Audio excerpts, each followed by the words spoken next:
Welcome to the Author's Corner. I'm Ethan Yang. If you keep up with their program, you'd know that we have a lot to say about monetary policy, fiscal stimulus, and how America has really gone into a very experimental, unusual aspect when it comes to the implementation of these policies.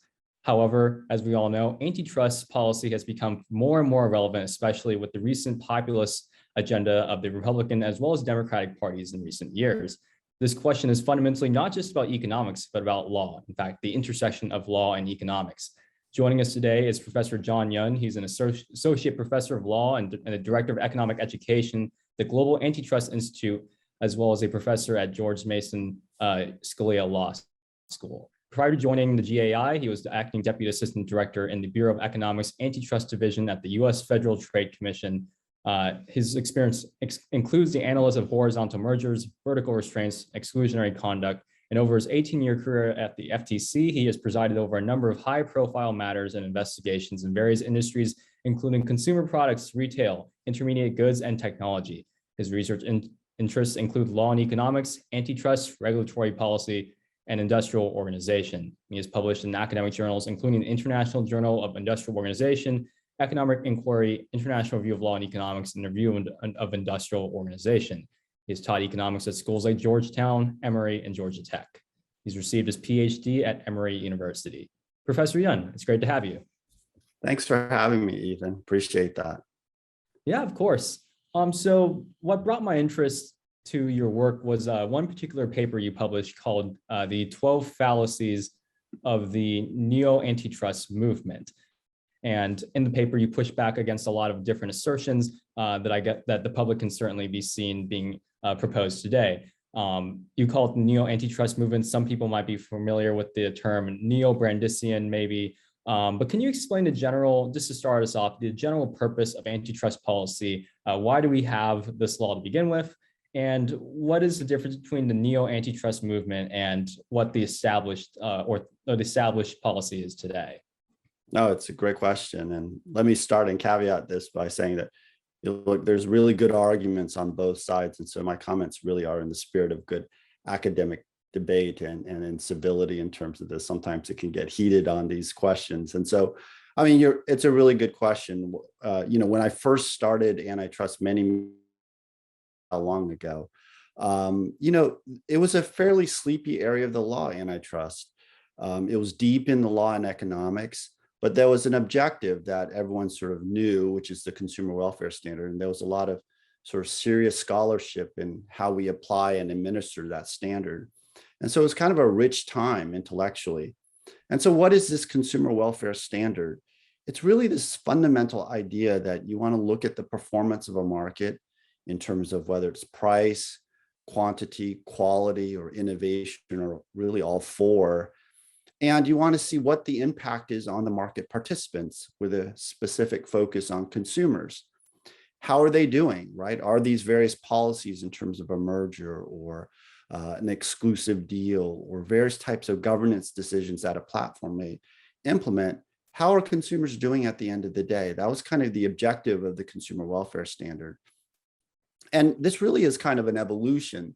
I think we'll maybe touch on it later on today, but this is what we could call modern antitrust, and it's a byproduct of really a common law evolution. And it's not that prior eras were devoid of economics. In fact, they had them. It's just the state of the art changed. And as economic learning developed and became more rich, the courts adjusted to that. And I think that's quite healthy. I think the change with the sort of, we'll call them the neo-antitrust movement, is really, it's not even a return to the prior era, which I think there's some element of that. It's really kind of a fundamental reordering of what antitrust should be. There's sort of a belief that the consumer welfare standard as it stands today is unadministrable, it's incoherent, there's too much focus on price or whatever it may be. And so in turn, we need to have good rules of thumb. And so the idea here is that if you're a monopolist, for example, you have a special obligation. We know that you have an inclination to engage in conduct that's detrimental to markets, and consequently, you maybe shouldn't be able to merge anymore. Or maybe that you can't use exclusive agreements, or you can't have walled gardens to your platform. So there's these, it feels a more regulatory approach saying, I think the objective is still the same. There's this belief that markets work better. So I think everyone is well intended with their policies, but there's fundamentally different philosophies. I think the consumer welfare standard, which we're still under, really is kind of an embrace of a full economic analysis, whereas I think the new neo antitrust movement, which isn't completely uniform, there's going to be different factions. So I don't want to speak for all of them, but at least a faction believe that we need a more regulatory approach, whether it's through statutory strengthening or whether through it's just pure regulation, where we need legislation to really impose and supplement antitrust. So before we move on, I guess for our audience who may not be as accustomed to the history or technicality of antitrust policy, can you explain really briefly from my high school civics understanding, there's some big monopolies one day in the 1800s, and then we passed the Sherman Antitrust Act, and we used to break apart these large corporations and, to make the economy more competitive and everyone's happier. So that's kind of like the high school civics summary, but let's hear yours as well. Yeah, that's the real genesis of the Sherman Act, Clayton Act, and the FTC Acts. These are largely the federal statutory acts. But antitrust actually, I think, started in Iowa here in the US by the states. And certainly in Canada, they beat us by a couple of years. And so there's always been a fear going, way back, that these large trusts or companies have this sort of undue influence in certain markets, and there's no ability to compete properly. And so consequently, consumers are going to face really high prices, a lack of innovation, output's going to be restricted. And so you don't have this sort of flourishing of the economy that you expect. And, back then, maybe that was some legitimate fear. And I don't think there's anything wrong with scrutinizing monopolies. I think there is a concern, though, of how you get there, right? So there's a big difference between being a monopolist based off of the merits. You develop an innovative process. This is competition dynamically speaking, and that the product just beats other products and you've done nothing exclusionary other than create a really solid product. The problem comes in when you maybe start buying up little competitors that could have been big competitors. You start forcing customers to sign exclusive agreements with you. And so it serves a legitimate function, whether it was AT&T, whether it was Microsoft in the late 1990s, or whether it's Google or Amazon today. I think conduct should be scrutinized, and are they in violation of the laws, which I think makes sense, because sometimes you need rules of the road, and I think firms can veer from that. The question is how you administer it, obviously, is where we're at. And do we use market share? Do we use special obligations? Do we sense that big tech platforms are really different, and so we need a new era of antitrust? And so I think the principles are the same. Ethan, you mentioned AT&T, but I think there's a belief that we've changed, the ballgame has changed with big data, with network effects and platforms. So one of the first issues you bring up in your paper is the idea, we hear this a lot, America is not as competitive as it used to be. There's large corporations that control so much of the market, and therefore, we have to go out and we have to break them apart. So why would people be mistaken in saying that this is true, that competition is fundamentally less than it was in the past? Yeah, so that's really sort of the intellectual foundation for a lot of the policy recommendations from the neo-antitrust movement. The foundation is that, look, the evidence is that the economy is getting highly concentrated, and antitrust has been asleep at the wheel. They have had opportunities to stop these concentrations, but they haven't. And so antitrust has had its opportunity and it's failed. And so we need something new. Either we need to supersize it, or we need to supplement it, or even replace antitrust, because it just hasn't gotten the job done. So as an argument, it's fine. The question is the evidence really there? And so there really are two questions. One is concentration really, or competition really declining, number one? And number two, if it is antitrust responsible for that? So there's a big topic and a big question. The first thing I want to note is that concentration, meaning high market share among a few firms, isn't in of itself the same thing as saying there's no competition. This idea was, I think, rightly rejected by a group of economists, including Harold Demsetz, the late Harold Demsetz from UCLA, and many others. And this this paradigm is called structure, conduct, and performance, has been rejected. And I think I wouldn't call it a consensus, but I think there's the majority of antitrust practitioners recognize that at the very least. Competition is a process. It's not a state.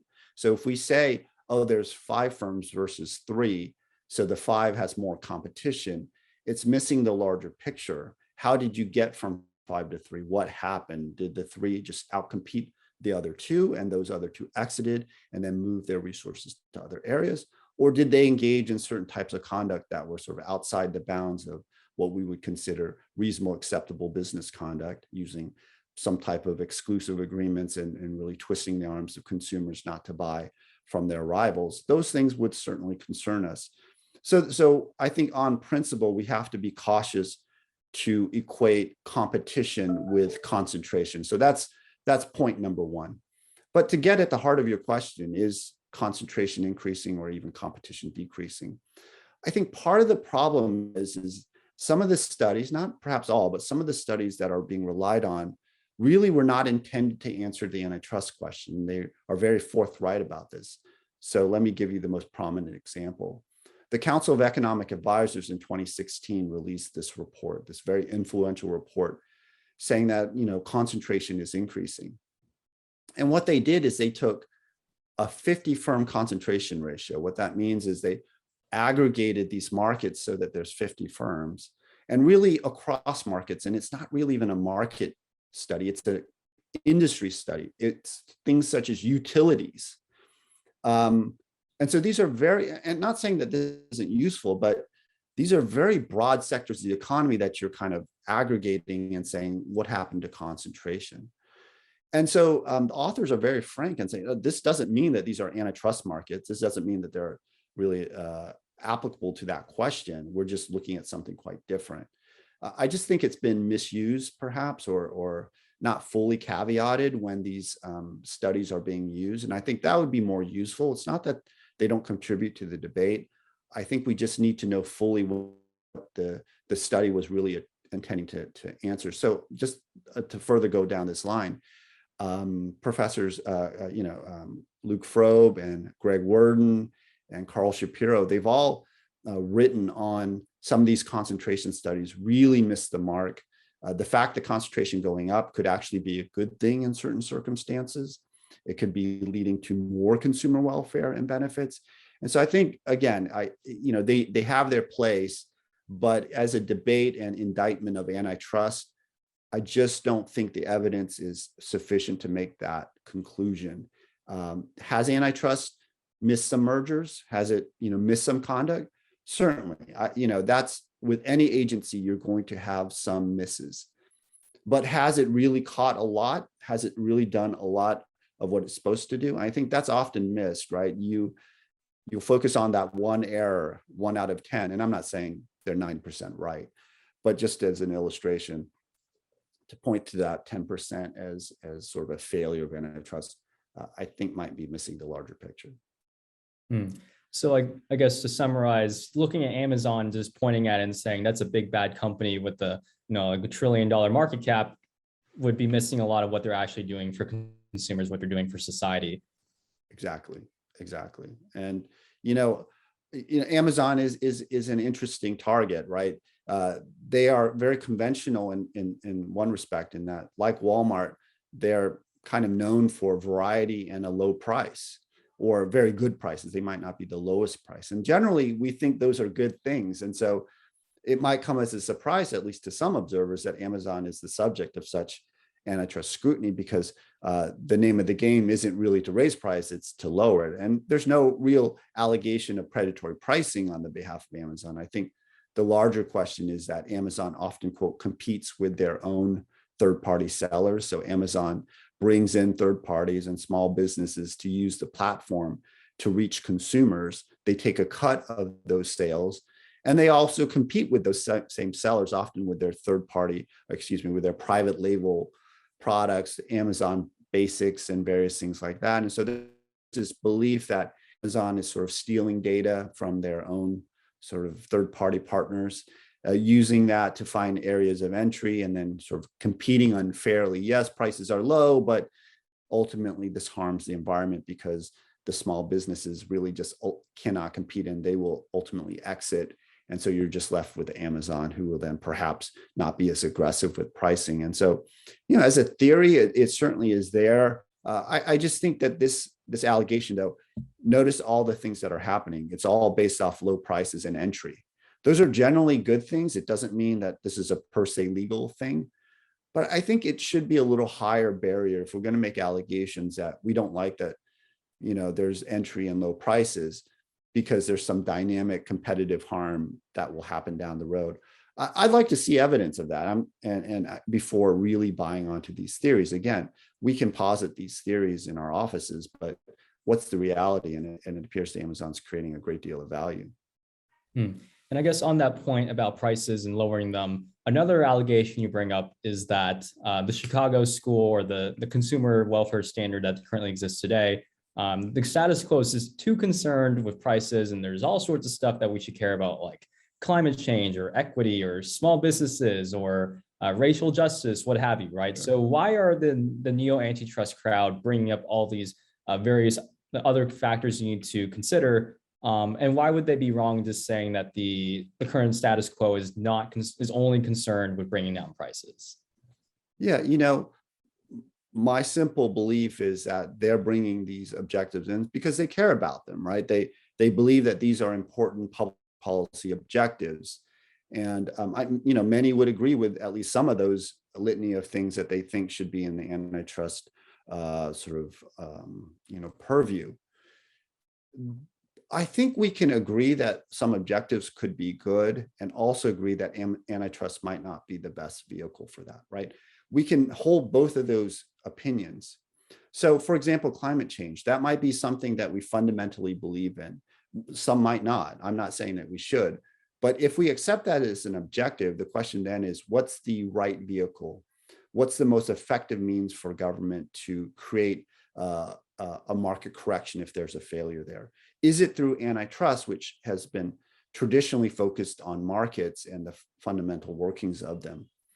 And I think the reason why antitrust has worked well, and others will obviously disagree with me, but I think antitrust has generally worked well, not perfectly, because it has a singular objective, the consumer welfare standard. It's a standard by which we can all judge whether conduct is, quote, good or bad. Judges all know that this is the objective. And with that simplicity comes the ability to have falsifiable theories of harm, right? You have a theory saying, oh, Amazon's actually harming consumers rather than benefiting them long term. Okay, that's a hypothesis. We can test that with your theory and data. I'm not saying it's easy, but conceptually you can. And so that simplicity gives an element of falsifiability to your theories that I think make antitrust a ripe area. If you think it's under enforcing, that's fine. Show the data. We can move and evolve antitrust because it has a clear objective. If you then insert 1, 2, 3, 4, 5 more objectives, including employment, climate change, perhaps income disparities, all these various objectives, which again, outside of antitrust, some might agree with, putting it all into this big pot of antitrust and making a big stir. Why do you make decisions then? You don't know. Which objective is it satisfying? How do you weigh each objective? Equal weight? I just think then the bureaucracy will grow, the transparency will go down, and business uncertainty will go up. And those are typically recipes for lack of innovation and sort of stifling a creation. I guess this question, I'm not sure if this is something if you've thought about a lot, but I'm sure a lot of Mason law professors have thought about it, which is the separation of the administrative state from the political process. So do you think that politicians, they have their agendas and they could, in order to actually enact something as, like, if they want to do something big, they need to actually pass a bill, but they can actually subvert that check on their power by just going to the regulatory agency Sure. and using its powers, which are virtually, like, there's not as much checks and balances as the legislative process. So do you think that kind of plays into why we're seeing so much mission drift on that end? That's such a great question, Ethan. I mean, that's precisely, I think, what's happening is there is a belief that the courts are just slow, impenetrable. They have precedents of this consumer welfare standard. It's been hijacked by the Chicago school and the ghost of Robert Bork. And so we need to jumpstart this. We need to subvert the process. And legislatively, Congress is beholden to big tech, or even if they're not ultimately going to do anything. And so we really need the agencies to come up with rulemaking or to change their mission in of itself, try to skirt around head-on antitrust cases per se, but really use the force of the government, if you will, and the investigative powers and the subpoenas to really kind of discipline markets and more, quote, in their view, efficiently get at the right answer and result, which is a more regulatory heavy-handed approach to conduct and really discourage certain types of conduct. Again, I think there's hopefully fair-minded folks will see that. I think there's a lot of problems with that and that subversion, and you're going around the standard channels of checks and balances and arguably due process that are owed to these firms. And more than anything, businesses thrive under certainty. They thrive when there's transparency and that they know what to expect so they can incorporate that. When there's this sort of randomness and sort of ad hoc rulemaking that could occur, I think then it leads to long-term harm. I really do, and I don't think that's really very healthy. So moving on, there's another point you bring up in the paper is that the neo-antitrust movement believes that the Chicago school is, and the consumer welfare standards, it's going against the intention of the Sherman Antitrust Act. And they would cite that, like it was made at a time where we needed to break up all these companies, and therefore the standard today should still be just as powerful. We shouldn't have this more hands-off approach. And they would cite people like Justice Brandeis, and Brandeis himself wrote a book called The Curse of Bigness. He was a critic of large corporations and whatnot. But you actually bring up how that's actually not a good interpretation of the history. That Justice Brandeis himself, and even the intention of the bill of the Sherman Antitrust Act, is not too different from what we have today. Yeah, no, that was an area, honestly, when I was doing research with my co-author, Seth Satcher, we were really surprised to see this. I mean, we're like, okay, let's look back. What was going on back then? And, let me give you a quote from Bill Kovacic, who I think everyone respects. And he basically said, if you look back at the history of antitrust, it's a wishing well for those who feel like antitrust should be more aggressive and go after big companies a lot more and protect the small businesses. Then you're going to find something. Brandeis quotes here or there, certain types of cases. If you're of the belief that economic analysis is really the lodestar of antitrust, you're going to have evidence of that as well. And so I think the reality is it's both. It's a mixed history. It's kind of a mess. There were periods right after the Sherman Act was passed with the activity was very low. It was almost like, is anyone doing anything? And then it became a period where there was a lot of action, and maybe some of the decisions lacked coherence. Some did actually have strong economic analysis, some didn't. Then you had eras where it was really kind of a sense that concentration is what we need to look at, and we need to protect any consolidation at all, even if the market shares are pretty dispersed. If there's any little concentration, we should probably block that merger. And then there was a shift, obviously, in the 70s with the Chicago and Harvard schools. Both had an influence. That's a misunderstanding as well. That started to change it into the current consumer welfare standard today.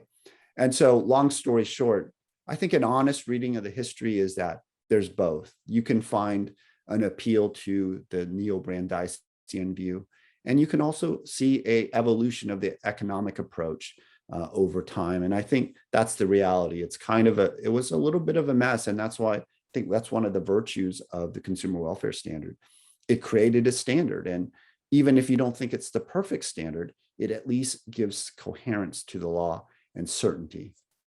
And another point I thought was interesting was that you brought up how the highly activist vision of antitrust that were being proposed today was that actually existed before the current standard came in. And you mentioned that a lot of antitrust scholars all universally agreed that we need to adopt the Chicago Consumer Welfare Standard because the past one, the highly activist one, was really messy, wasn't working out too well. And I think we see the same thing when it comes to just the general view of economics from going from the 1970s to Milton Friedman, this kind of this huge shift to a more free market model, just from experiencing a more heavy-handed model in the past. So can you speak a little bit more on that?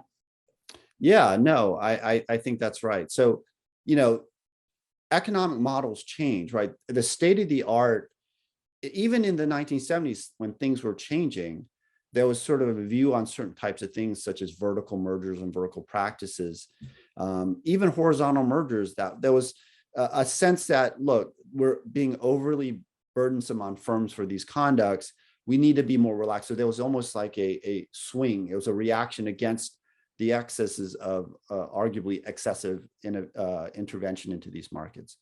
And so there was a natural shift, but then there was also then a shift, or sort of a post-Chicago shift, as economic learning developed and theorists came up with sort of models of harm that the Chicago School really didn't recognize, but are possibilities.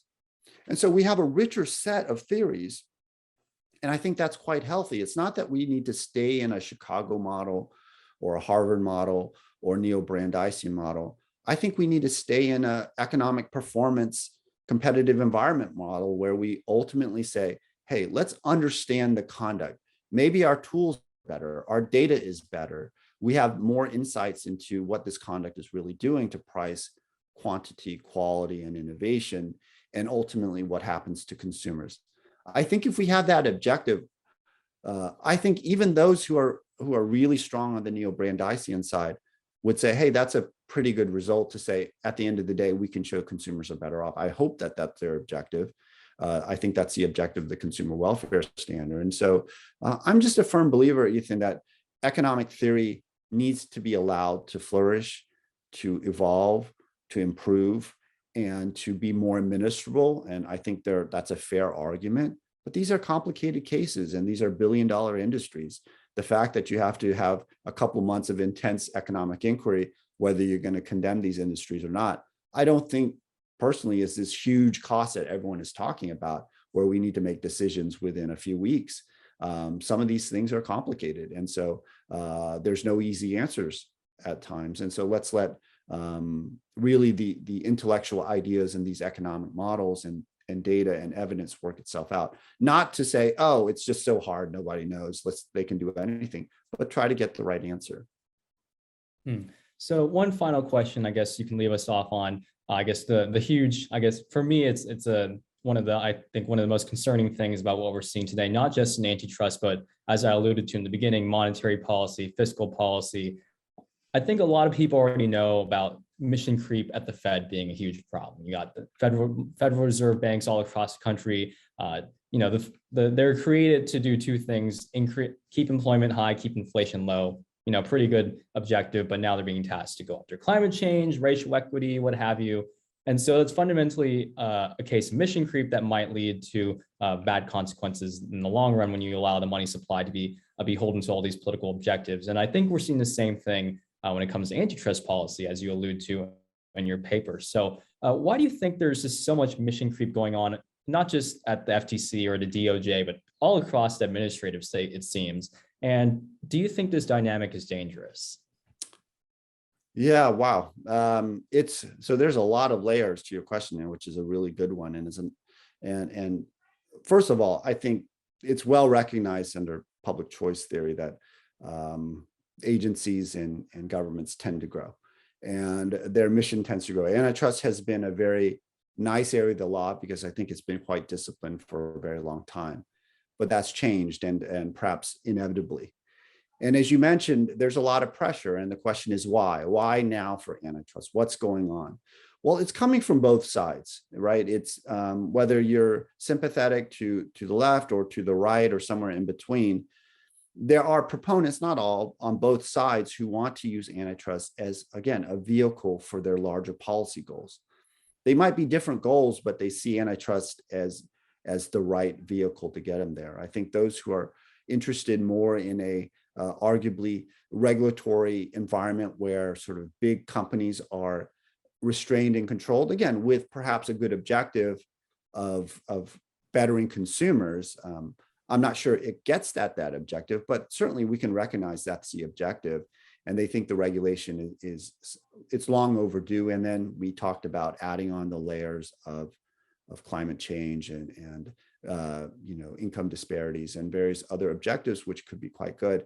They're throwing it all in. Whereas on the other side, there's this sort of dissatisfaction with the big tech platforms and their ability to perhaps control speech, ability to censor certain types of viewpoints, not just politics, but public policy as it relates to public health. Whatever it may be, there's a belief that one side's getting treated unfairly relative to another. Antitrust seems like a good weapon to use against them, beat them over the head. It might not be the perfect one, but it gets the job done.